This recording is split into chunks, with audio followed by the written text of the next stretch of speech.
Hi, babe. Welcome back to another episode of your favorite podcast, Closing Deals in Heels. I'm your host, Kayla Hodges, where we help you master influence, embrace your femininity, and handle any challenge that life throws your way. Today, I have a very special guest on this episode, Miss Cat Velverde. Yay, Valverde with the R. And we're talking about something really, really special. So, Cat, she is such a beautiful, extraordinary woman. This lady has been through hell and back. Her story is very similar to mine. However, one thing that I really love about her is like her energy.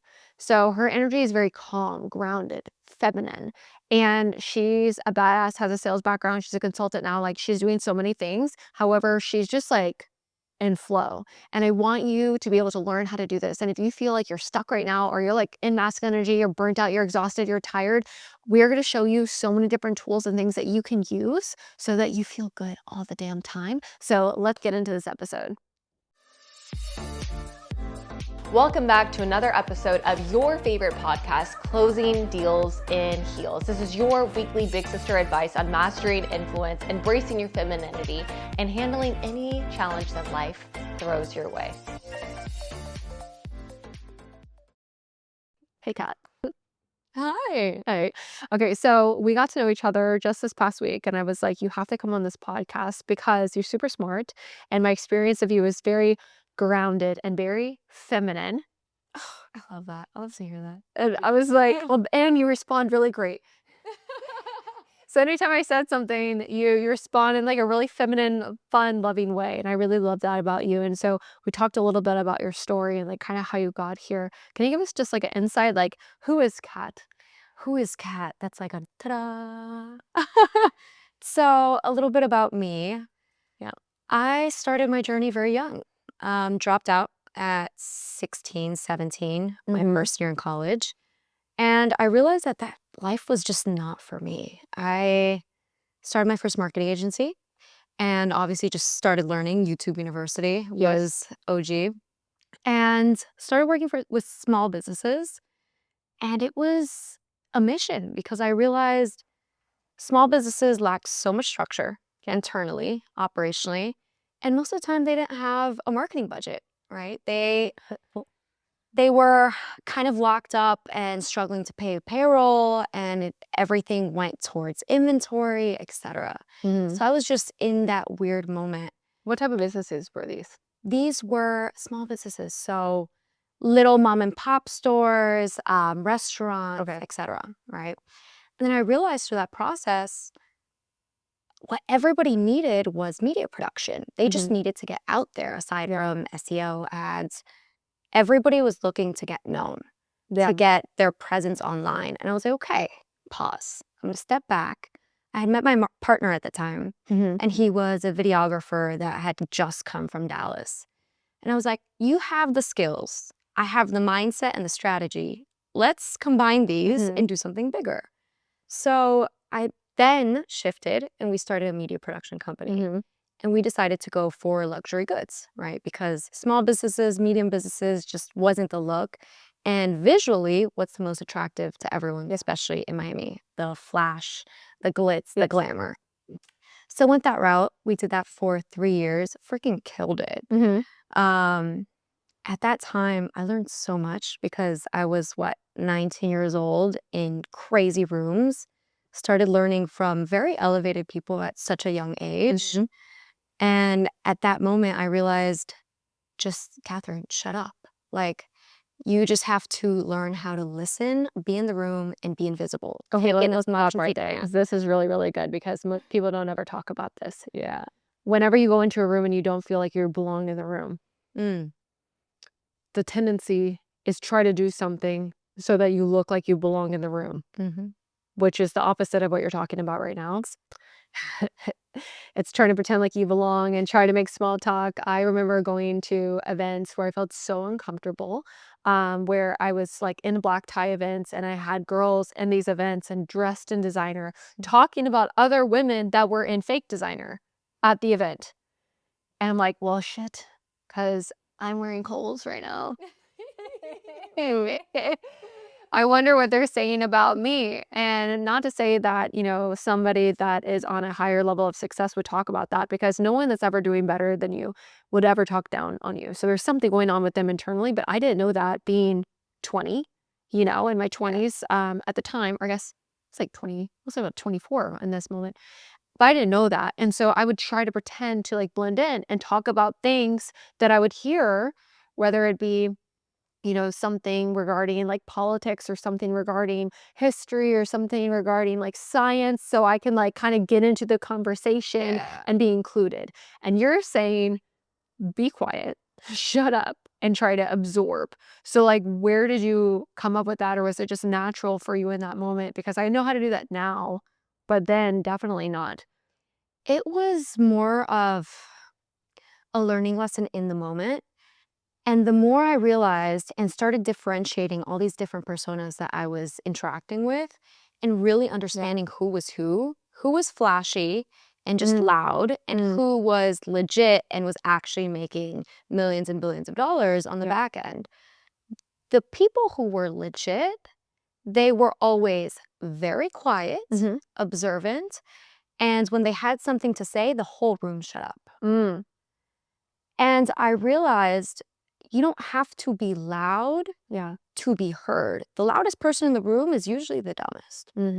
So I learned from that very quickly. And There's a phrase for that. what's the phrase? Come on. Money talks and wealth whispers. Facts. Yeah, it's very, very true. Let's continue. But Miami is very much like that. I remember first getting here and like I definitely had no idea the fakeness here of somebody that's like, oh, I have this car and this car, and it was like rented for the weekend, and they were telling me about all the real estate that they own, and all this other stuff, and found out that they really didn't own any of that. They were just pretending, like rent a Rolex, Who does that? Who rents a Rolex? No. But yeah, you'd be really surprised on how many people are here just trying to take advantage of other people. And then how many people are here that are really legit that, again, you don't know unless you know. 100%. And the biggest and most successful people, especially in the city, are the most humble. They drive a normal car. They have their beautiful houses around the world, but they're not loud in that way. You can like nice things. Don't get me wrong, I love nice things, but I never have to pretend to be somebody that I'm not, because I'm so confident in myself, which took time, of course, especially being in all these rooms and in that scenario where everyone was wearing designer and the watches and the jewelry. I never had to do that. I never cared to do that, because I know myself, and I know that my light and my presence immediately lights up a room simply because I am who I am, and nobody's going to tell me otherwise. That's beautiful. I know that there's so many women watching this podcast right now, so many women that really want to have that experience, really crave for the ability to not need the validation outside of them, and to really love themselves and feel confident. That's what I get all the time. How do I feel more confident? How do I feel more confident? And you talk about this time, and we talk about this all the time, like the journey to get here, the journey to not need that validation. For you, Kat, where did that journey begin? And can you tell us like what led to that pivotal moment to choose into that journey? Well, with light, to choose light, you have to go through dark, right? And I put myself, better said, I put myself through these scenarios to purposely learn. And yes, sometimes they weren't intentional, whether it be bad relationships, bad business decisions, bad financial decisions. And through every single one of those failures, I learned so much. So I learned to fail fast. And the confidence, I think, came from my ability to trust myself. I learned very quickly that the universe does not reward fraud, in the sense that if you say that you're going to do something, or that you are somebody and you're not acting in that way, you're not going to be rewarded equivalently. So you start trusting yourself when you say what you're actually doing. Because just how you would trust a partner or a friend, you start building that trust within yourself and loving yourself. So I just started living authentically when I realized, like, me talking all this shit and saying that I'm this and that is getting me nowhere. Taking action and meeting the right people, getting the right rooms, learning from people that I want to be like, that is getting me there. And that confidence built over time, and that took a lot of self-work when it comes to healing internal traumas, as well as really learning about the world outside of me. Yeah. What do you feel like was like with the biggest trauma that you went through that you're like, that was the hardest thing to heal? And I'm really grateful that I'm here now. We're very vulnerable on this show. So sorry, we're just gonna go straight there. I would say an abusive relationship. That was bad. Yeah. And when you're in that, as a woman, especially a young woman, you're naive. You just love, and everything is perfect. Yeah, I saw the world in rose-colored glasses. Yeah. Right. And I thought that I could save that person for a long time. Yes. What I Were did you in a relationship with him? 5 years. 5 years. And when you say abusive, was it like emotional, like physical, like all the above? It was very emotional in the beginning because I was dealing with a narcissist and I didn't know what that meant. Yeah. Right, at that age. And then it became physical years later, which I just kept making these excuses saying like, I can fix this. This is not him. This is his traumas. This is his past. Yeah. Right. And that's not your problem to solve. Yeah. And it's hard when you've been already in a relationship with them for so long. Yeah. Because you're like, but I love this person. Like, I wish I could help them. But you can't. But you can't. Yeah. You can't change anybody but yourself. And it took a long time to heal. I literally had to go to the other side of the world with my father on the whole vacation. I went to Thailand, I went to Australia. And I remember the moment where I just flipped that switch. It was 7 in the morning. I was in Australia and I was staying with my father in this beautiful resort that had the biggest mountain in Australia right in front of it. And I wake up at 6 in the morning and I don't know why, but I said, I'm gonna climb this mountain right now. Right now. I had no water. I didn't bring anything with me. It was 7 in the morning. You're just like, that looks like a mountain. I'm gonna climb that thing. Like, I'm going. I'm going. Was your dad with you, or you just No, I just left. Okay, great. When you know, you know. Okay. And I got to this valley. I had gotten lost getting up. And I got to this valley. I'm like, well, I'm in the middle of nowhere. I have no water. I don't know where I am. I have no signal. But this is the most beautiful sight I've ever seen. And I just sat there and this presence came upon me. And I said, oh my God, like, I'm okay. Like, I'm safe. I'll be fine. Wow. I love that. And that's when everything changed. Oh, so beautiful. Like the moments of the surrender. Exactly. Right? Of where outside, oh my gosh, all this stuff is out of my control. I don't know where I am. I don't have signal. Oh my God, what am I gonna do? And then you're like, but it's really pretty. I'm just gonna sit. Exactly. And then the choice to be in the surrender and then the receiving. You know, the receiving of the safety that you crave, right? For women, we crave being seen, safe, and understood. You know, and in that moment you were like understanding yourself, seeing yourself, and feeling that safety within yourself, and you're feeling like that, like the divinity. But you have to allow it. Yes. You know, if you're not open to receiving, you're blocking your blessings. It's like closing a door. We just did a podcast on this earlier. Yeah. Oh, so good. Alignment. Alignment. Yes. Yeah, pretty much the receiving and why we choose to not receive.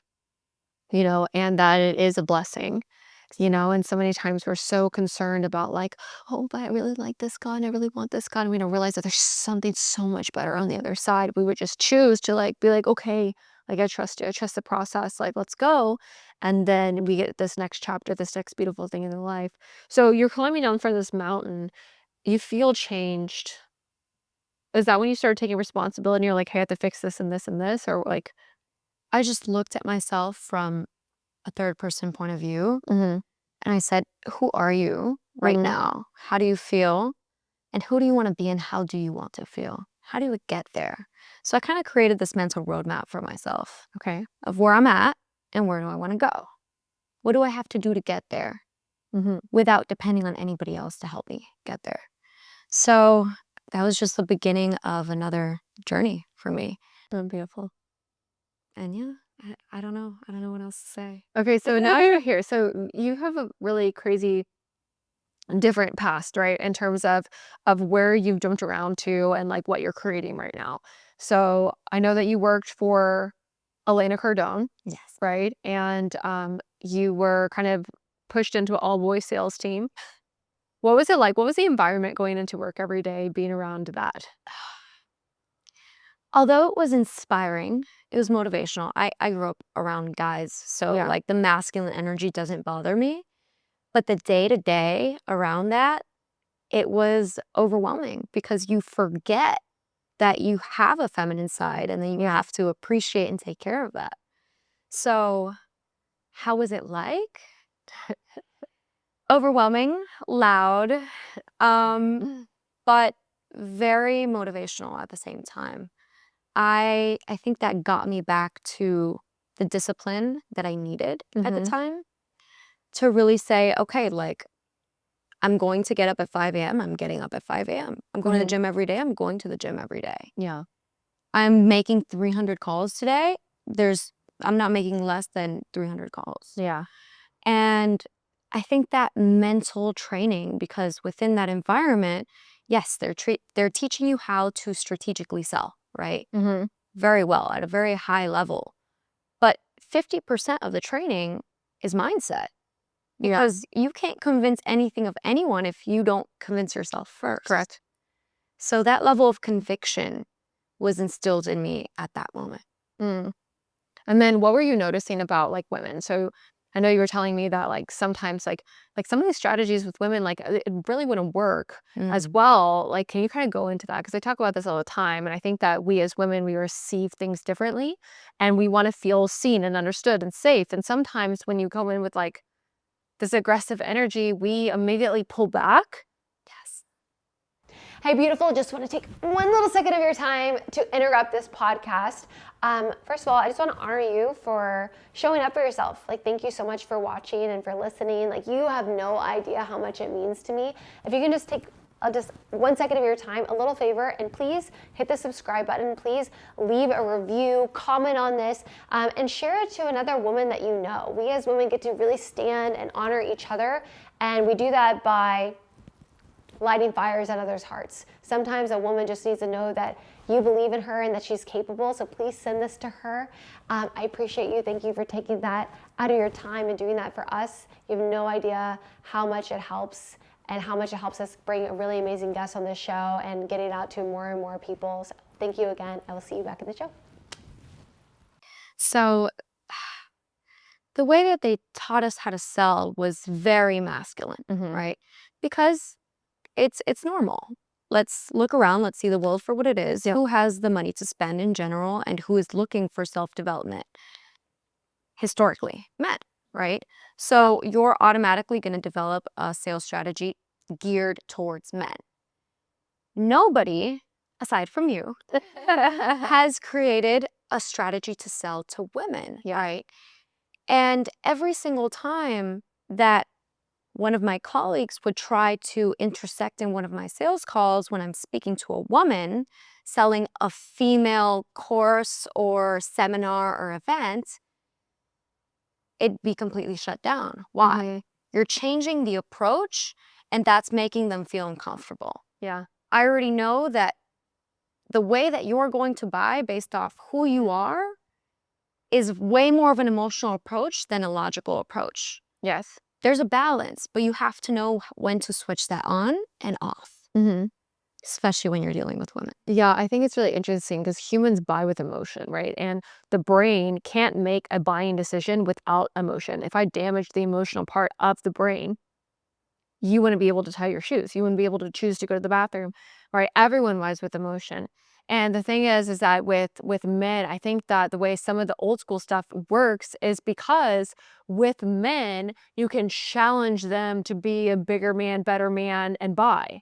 You know, it's just like, oh, you know, you want to have a better family, you want to make more money for your family, and then what are you doing? You challenge them. And of course they get by. So some of those things would work with certain type of people, not all men, but certain men that have like the ego that you challenge it, they're going to prove you wrong and buy. So with that, I can see how some of those things could possibly work. However, I want to have a neutral way to be able to sell it to everybody so that it doesn't have to depend on the person, that they're going to buy regardless, because I understand their needs. I understand the problems that they're going through, and I'm willing to show them a different way in order for them to feel like if I buy from you, it's going to solve my problem. And with women, you do have to have this softer side and really see them, because women that don't feel seen or understood feel like you're against them and not for them. You know, so I think that there is a way to do that. But also with women, let's talk about the challenging part, because I think that sometimes we're too soft with women, because you're like, oh, you know, like, let's talk about this, like love, and like, let's go. And then, oh, you know, I need some time to think about it. I need to talk to my husband. I just don't know. And we're like, okay, take your time. And we're afraid to be in this challenging big sister energy with like, hey, like, no, the way that you make decisions up until now has been hurting you, not serving you. Like, we need to change it. Like, do you have any insight on that for women? Because I think that's really, really important to like know how to switch between this loving feminine energy and being in this big sister energy where we're like, hey, we need to do something about it. It's really about finding their why. The second that you do that, they're no longer going to feel like you're challenging them because you understand them. But you don't have to be this soft little baby on the call or in person, right? It's me telling you, I know who you are. I know why you're going through this, and I'm giving you a solution. I'm not going to let you get off this call till you do something about it, because I care. Because I care. That's the reason I do everything that I do, because I'm looking to change lives. You're obviously looking to change your life. You're ready for it. What's stopping you? The only one stopping you here is yourself. Yes, exactly. I've proven to you what I have. I've proven to you why it works, how it's worked for so many women. And you're still scared? Why are you scared? Yeah, but I think the thing is that you're asking is the question, why, what's coming up for you? Like, why are you scared? Because sometimes it's so hard, especially when we have so much knowledge and we're really good. We're like, I know that this works. I know it proves, I know it has all this help for all these people, but telling someone something is not the best way to persuade. You know what I mean? Like, you know, if it's like, if you have somebody in a relationship telling you what to do, like, you pull back. If you tell a teenager what to do, because my daughter's only a teenager, no way she's going to get anything done. Because so she's like, how do I ask a question in order for them to realize that the way that they are up until now has not served them? And the only way to do that is to find the pain that they're in right now and the future pain if they don't change. Those are the only ways I can get somebody to change. And so if I can really get good at listening and asking really good questions to find the pain point, to find the problem, and then they realize like, oh shit, this sucks, I need to do something about it. And they're like, oh, I'm scared. I'm like, well, what happens if you don't? And it gets worse. What are we gonna do? The cost of inaction has to be greater than buying right now, you know? And it's not pushing urgency on them. No. You have to allow them to create the urgency for themselves. Within themselves, yes. And most people don't ask good questions. That's the reality. Yeah. And you can give them a sheet full of 50 amazing questions, and they won't use it. Or they ask them in the wrong way. Exactly. So the cadence is off, the tonality is off. I can give somebody that really sucks with tonality the best script in the world, and they're going to be horrible, versus somebody that I give a really shitty script when you have really great tonality and good cadence and you know how to pause and you know how to lean in, use your body. You're going to outperform the other 10 times to 1. Exactly. Oh, I love this. This is so good. Okay, so let's go into a little bit about your journey every single day in order for you to stay grounded, because learning how to be in a place where you feel good is it's a choice, and it's also a practice that you have to develop over time. And I know I was asking you a little bit about like, what do you do every day? So can you give us like, do you have like little rituals with yourself every day in order to stay like in this like beautiful state all the time, regardless of what's happening to you? So I think it's more than anything. Yes, of course. I pray, I meditate, I go to the gym, which helps me with my energy levels. But I think the most important thing that I've found is really strengthening my connection with the source, whether that's God to you, Allah, whatever you want to call it. That has not only made my conviction for myself and my self-belief so much stronger, but it just gives me peace within myself because I know where I'm going. I know I have a plan. God has a plan for me. And I'm going to get there regardless. It's just a matter of time. And I truly believe that. And every day it's just me strengthening that.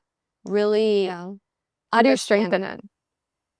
Well, you have to learn how to listen, which I struggled for a long time. I didn't know how to listen. I would just speak. I thought that praying was just me asking and begging. You don't have to beg, babe.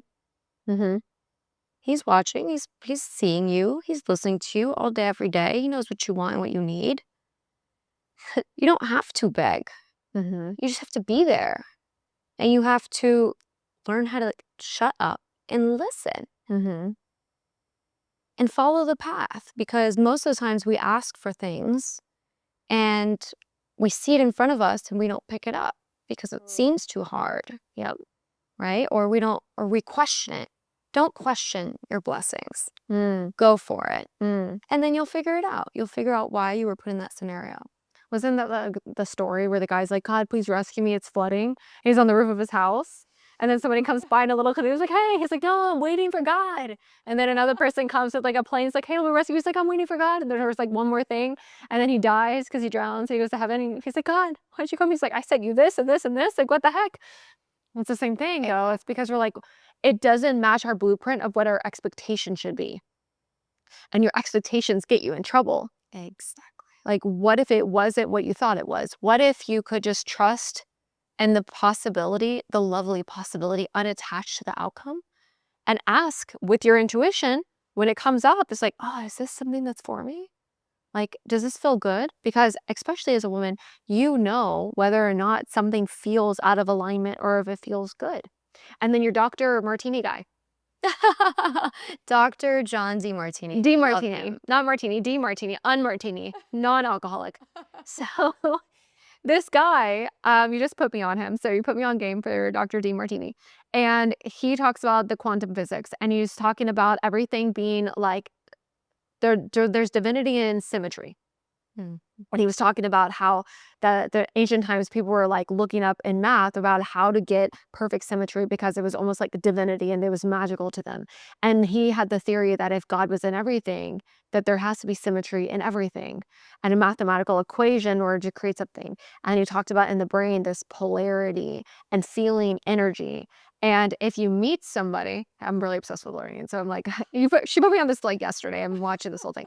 So when you meet somebody, you either feel gratitude and love or you feel an emotion. And so I'm gonna have to listen to this like probably 4 or 5 times to really understand it comprehension-wise.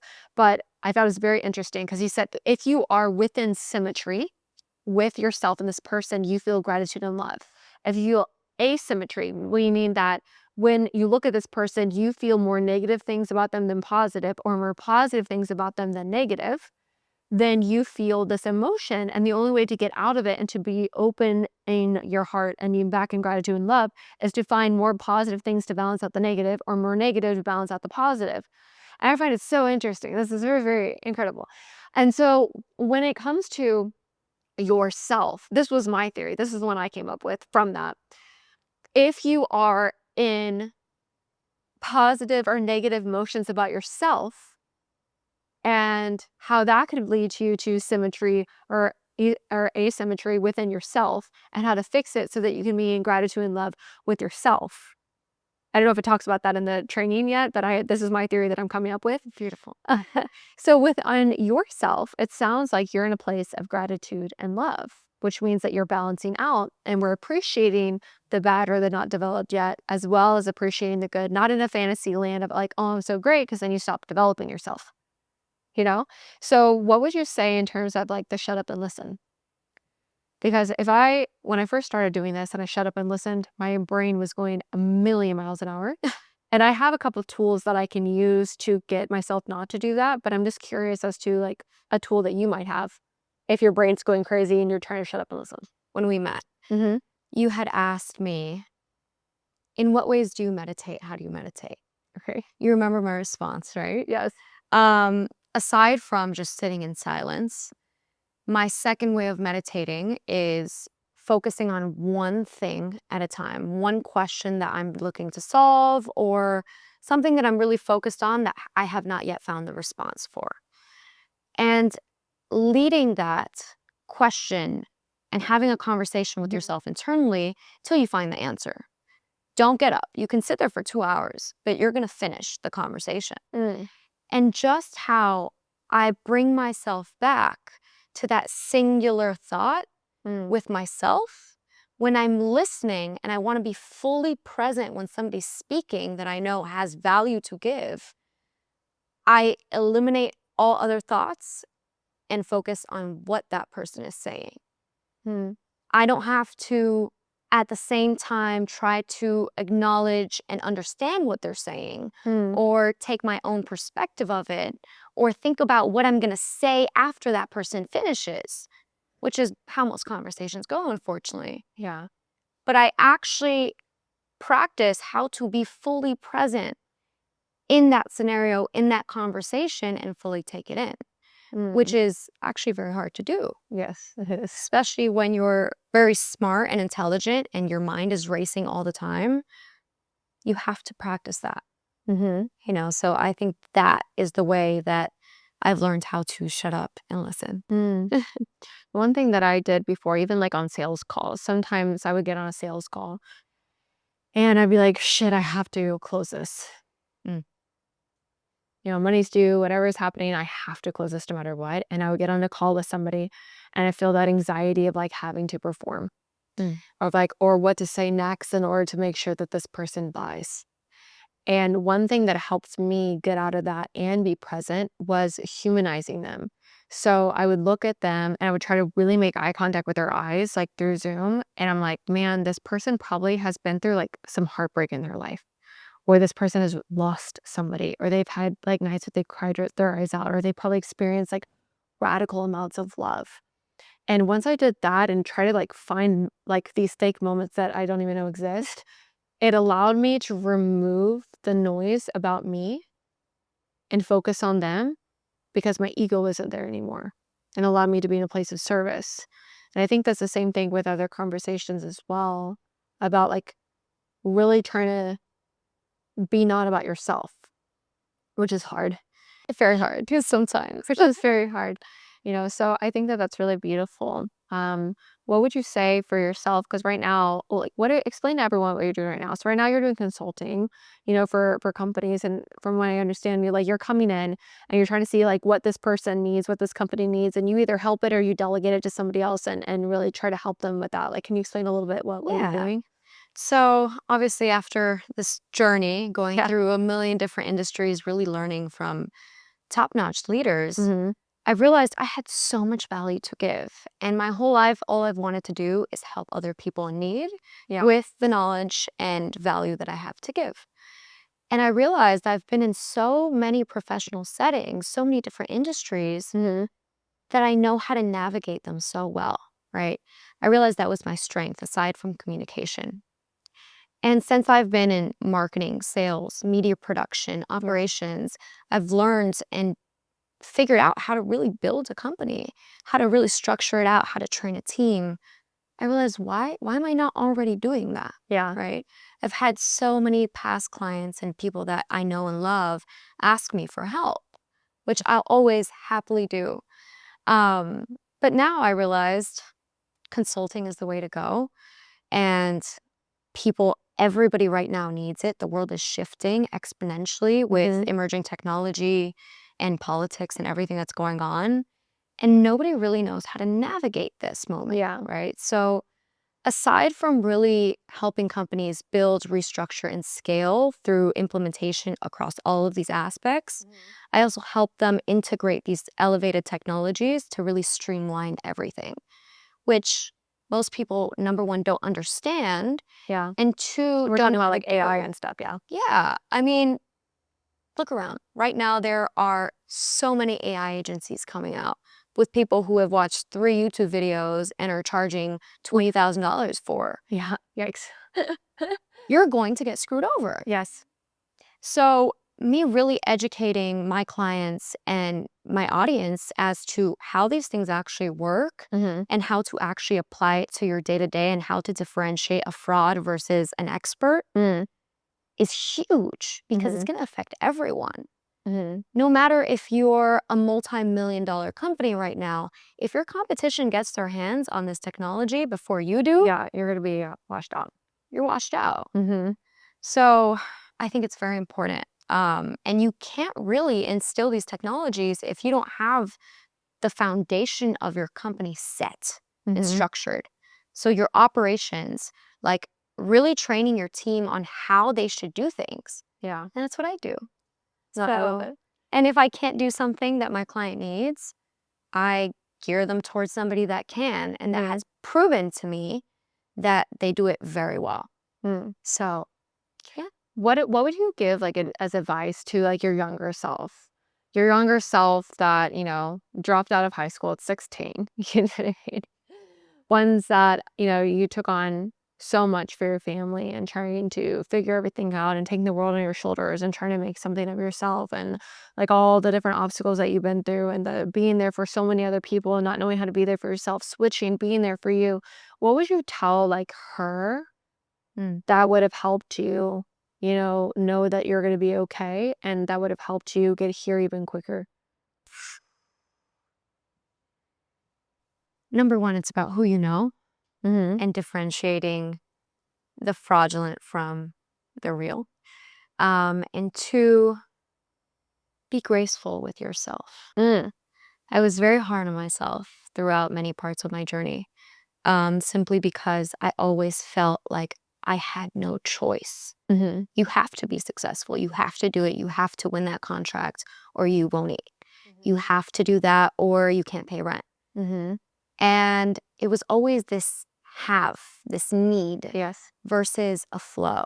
The moment that I became confident within myself, learned more about the world around me and realized why I'm actually doing things, which was always to serve versus to receive, everything changed.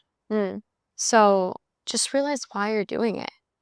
Realize that this is not for you. You're meant to impact hundreds of thousands, if not millions of people in the world that need you. So just go do it and don't be scared. There's nobody that's going to stop you. Yeah. But you. You're the biggest person to hold yourself back, unfortunately. Okay, I love that. Well, for all the women that are watching this right now, we just really honor you. Please take time to follow Miss Cat. Can you give us your handle really fast? It's CAT.Valverde, V as in Victor, ALVERDE. Perfect. Follow Cat. And we just honor all of you. Please send this to another woman that you know that needs to hear this message, that needs to know it's possible for her, that needs to know that regardless of what your circumstances are, you can live in a beautiful state all the time and feel so good about you. And when you're in that, life will flow and it'll become so much more easier. So we honor you. Thank you for being on the show. Yeah, thank you.